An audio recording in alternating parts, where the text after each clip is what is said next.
How deep should I be fishing in the wintertime?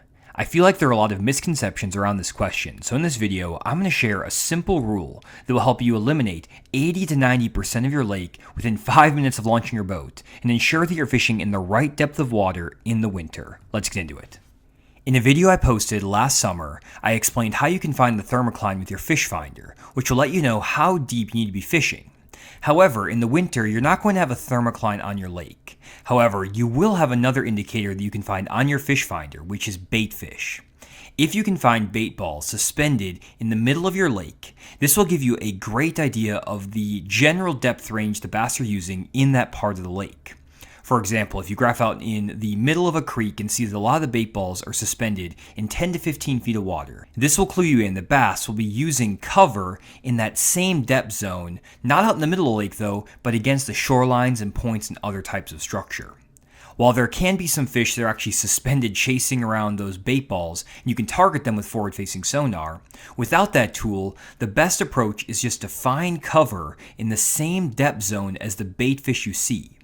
Now, these bait fish are going to be in different depth zones depending on the section of lake you're in, the water clarity, and a lot of other factors. So even if you find bait fish in 10 feet of water on the lower end of the lake, it doesn't mean you're going to find them in that exact same depth zone in the mid-lake section or the upper end of the lake. So you always want to make sure that you graph the creek or the area you're in out kind of more in the middle of the creek, not necessarily up against the banks, to determine which depth the bait fish are in. If you're not seeing any bait fish, that's also potentially a problem, and you may want to try to locate some bait fish. But if you don't find any bait fish at all, you can also use this chart here to determine which depth of water to be fishing based on the water visibility. This is a general guideline, not necessarily the most scientific, but it's something that I've developed just from years and years of fishing. So either find those bait balls and then find cover in that same depth zone, or use that chart. And I actually applied this rule on my recent trip to Beaver Lake in Arkansas. I was seeing a lot of bait fish suspended out in the middle of a creek over 80 to 90 feet of water. I then started graphing some shallower points and saw that there were also bait fish on these points, again in that 10 to 15 foot of water range. I didn't want to target suspended fish chasing those bait balls with forward-facing sonar, and instead found some isolated rocky spots on these points in the same depth of water that I saw the bait fish. And I made a few casts up there and immediately had some results. Got him. Oh my goodness, there we go. That's what I'm talking about. Stay on there, fish. I knew this was going to freaking work. Good smallie too. He was up there shallow. That's what I'm talking about on the swim bait. Good smallmouth right here. Nothing crazy, but that's just a nice fish there. Choke that finesse tush. What's up, y'all? Just catching him here on a shallow rocky spot. There is bait pushed up all over this point, and I'm trying to throw at the bait balls and I couldn't get him to bite, so I marked a rocky spot out here, and that rocky spot is what was holding the fish. And it was only up there in like 5 to 8 feet of water, and I'm throwing that little finesse tush and getting those smallies in the boat. That's what I'm talking about. There's just a little rocky spot out here that I marked on the graph, and basically you can see, just casting over here at my waypoint, and you can see over here that rocky spot on the eagle eye. The eagle eye is not working great up here in super shallow water because I got the depth out to 35 feet, so I'm not really using the eagle eye that much right now. I'm just actually firing at my waypoint.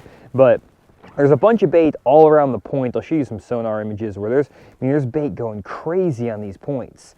The problem is that there's, one, not a lot of fish around the bait itself, and two, I'm not really in the mood to chase around bait ball fish with a Damiki rig or jig head minnow. So trying to find a different way to catch them, and one of my favorite ways to catch fish when I am fishing these clear water lakes, especially in the winter time, is to find isolated rocky spots out here, firing at them with a swim bait. And as long as you have enough bait fish in the area that's in that same depth zone as the rock pile you're fishing, a lot of times you're going to have a lot of success. Got him. Here we go. Nice fish right here. Another little rocky spot off the same point. Drop that swim bait on him, and he got all over it. Another nice smallie right here. That is awesome. 2 rocky spots in a row. Now we are on a good pattern. That's a nice smallie right there. Cannot complain about a fish like that. Beautiful fish on that finesse tush and a little 3.3 Big Bite Baits Pro Swimmer. There we go. Beautiful smallmouth there. Let's get back down the lake. So let's try to find another point that has some fish on it. I caught my fish off of this point right here. You can see that I marked some bait fish and then I marked that rock pile. And it's in that, I would say, 8 to 15 foot range where that rock pile was, and I actually found another rock pile over here as well, just using forward-facing sonar. And I did mark a similar looking spot that had some bait fish as well as some rock on it earlier, but I wasn't fishing shallow enough, I think. I was trying to fish out there in that like 15 to 20 foot zone. So I want to see if I can find some shallower rock up here that might be holding some fish, and also make sure there's still bait fish in the area. I just graphed this a few minutes ago, so I would hope there's still some bait fish up here. But as we can see on the side scan view, we have some really nice rock. It's interesting though, because a lot of the rock that I graphed, again, is out here deeper as opposed to up here shallower. Not seeing the bait fish in this general vicinity right now, but I did a second ago, and I like this rock up here because it's a little bit shallower than the stuff I had graphed earlier, and I think this is kind of what those fish are relating to. If we pull up a full side scan view, they're more on the shallower rock up here versus the rock out here, which is deeper, which I initially graphed, fished, and didn't get any bites on. Now I'm not seeing any shad up here at the moment, which is kind of interesting because, again, when I first graphed over this spot, there were shad all over it. So I don't know if these shad are just kind of roaming through these areas or if they are kind of just moving up and down, in and out. I'm not 100% sure. I want to graph around just to see if I can find any more bait fish activity before I just start bombing away up there. I also want to see if I can find some additional rock kind of up here on this shallower spot. There's a little bit shallower deal up here. There's actually a little bit of grass up here. What in the world? Do you see that? I didn't know there was grass out here on Beaver. There's some grass right here. That's kind of crazy. I don't know if that's going to be any good, but usually grass in the wintertime can be very effective. Okay, this is really weird. There's also some bait up in that grass right there. Look at all that grass though. I might need to pull out a lipless crankbait. I was not expecting this. This is wild. So that's definitely some bait up in that grass. And there's definitely grass there. We can see it all over that side scan view. What in the world? Okay. I'm gonna have to try this as well, I guess. I mean, there's bait in that grass. Let's pull out the grass icon. Was not expecting this. This is kind of wild. I've never seen grass. I've seen grass on Beaver before, I take that back, but I've never seen it this time of year in the winter. So that's gotta be freaking juice right there. Because whenever I can find grass like on Lake Ouachita or anything like that in the winter, it's really good. This is weird. I was not I was not expecting this to happen. I'm all kind of freaked out now, pressing the wrong buttons on my screen. I don't know if I'm gonna catch anything out of that grass, but I kind of want to throw up there. I literally just graphed right over the top of it. So let's kind of work our way around this corner again before I go throw on that, because that was a little bit weird. I want to see if there's any other shallow rocky spots. And again, I know there's bait in this general vicinity. I saw it earlier. I'm not seeing any as we speak right now, but usually on a lake like Beaver, if you run a pattern in the same general zone, even if you don't have every single element perfect, like the bait fish aren't right on top of the rocky spot or something like that, if you have rock in the same depth in the same general part of the lake, a lot of times you're going to catch fish. So I want to graph around this area. That grass is really getting me intrigued though, because if they're up in that, we could absolutely hammer them. They may not be using it though. I don't know why they wouldn't be using it, but what I want to do is work my way around this point. And as we make our way around this point here, you can see it's a lot steeper than the first point we graphed. And so I wouldn't say that this really matches our pattern all that well, just because of the steepness of the slope. The first point we graphed was a lot flatter. But as we come around this other corner, we're going to get into another kind of flatter zone. And again, saw bait fish around in this area, so maybe we can get lucky and find another little stretch that has some bait on it. There's bait up in that grass though, in that 5 foot, which looks really, really good. Hopefully we can get a bite out of that, because that would be freaking awesome. I love fishing shallower water in the winter, guys. Water temps right now are still 47 degrees, even though it got really cold. It was actually frozen on the other part of the lake when I went there the other day.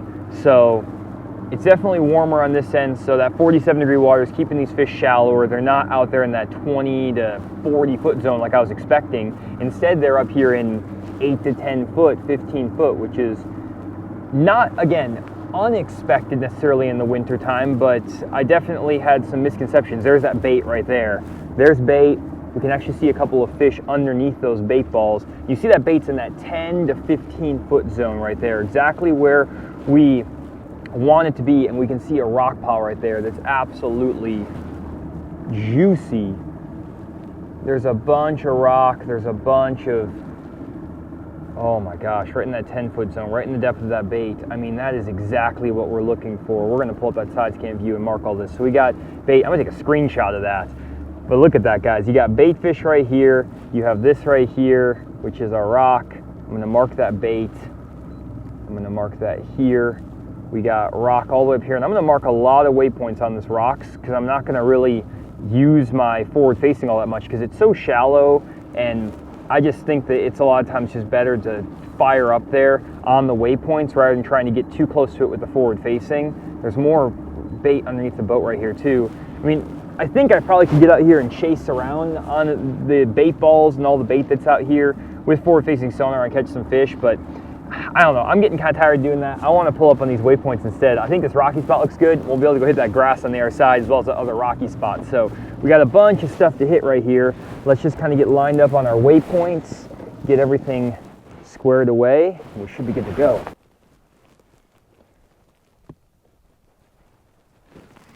Got him. Nice. Well, got one on the old Damiki. I was working my way over to that grass, and there were some fish that were just chilling out here on the edge of this little break line, right where I dropped that waypoint. Really nice smallie here on the jig head minnow. There we go. Gotta catch them how you can, guys. Sometimes you gotta catch them with the Damiki, sometimes you gotta catch them with the swim bait. It has a beautiful fish, exact same area. And I was throwing up there on that really shallow spot up there. Didn't get a bite, but there was a few fish swimming around out here. So this is a good 1-2 punch pattern. You can catch them forward facing or without. Beautiful smallie right there. Get back down there, fish. Man. Really quick, guys, I wanted to let you know about a new traditional offshore fishing playbook I posted on fishthemoment.com. This playbook is focused on finding bass offshore without live sonar. It gives you a lot of detailed information about when, where, and how to develop strategies to find bass offshore that are catchable without the use of live sonar. This is a brand new updated version of my offshore fishing playbook that adds 5 more years of knowledge in finding and catching fish offshore without live sonar. Definitely check it out at fishthemoment.com. Got him. Oh, there we go. I was just talking here. Got the fish as I was making my way up to this grass. Now this is just, I was just blind casting the swim bait between this point. They are chewing this right now, guys. I'm in a good area. There we go. I was literally blind casting that swim bait around, and I saw bait fish actually on the surface over here, and they're just kind of rolling through this area. Got them again on that finesse tush. Oh my goodness. We're kind of up where this grass is now. It's up here like 100 feet, and there were fish all up through here. They're really shallow today, guys. I'm basically just working my way over to where I saw that grass. There was bait fish up in there, and I was just firing on this little point, and I think these fish are just in here kind of roaming around, chasing on this bait. There are some fish that are a little bit shallower, some that are deeper. Can't really see them up there with the eagle eye right now with my range the way it's set, so I'm having to just fan cast because those fish were up in like probably 5 foot of water or less. So that was pretty sweet right there, though. Let's kind of keep casting around here because there may be some fish actually setting up in this grass. Oh man, look at that grass right there, guys. I just wanted to catch some just to look at it. That is some green stuff. That looks so good. Don't know why I can't get a bite out of it. I've been throwing a few different baits in it, but that grass looks so good. I just wanted to catch some because I was like, there has to be some good looking grass down there. I don't know why they aren't in it though. That's so weird. Okay, so I'm working my way through this grassy stretch, and I caught some on my crankbait, and I'm watching a few fish actually on forward-facing sonar swimming around down here around the grass. They're just not eating or not wanting to eat. I don't know what the deal is. It seems like the fish that are in this grass just are not wanting to commit to my bait at all. I don't know if that's because they're not bass, they could be walleye, they could be something else, but kind of crazy that there's such good green grass in this area with shad all over it. I can't buy a bite, but I'm not going to waste too much time here. I'm going to move on to this next rocky spot.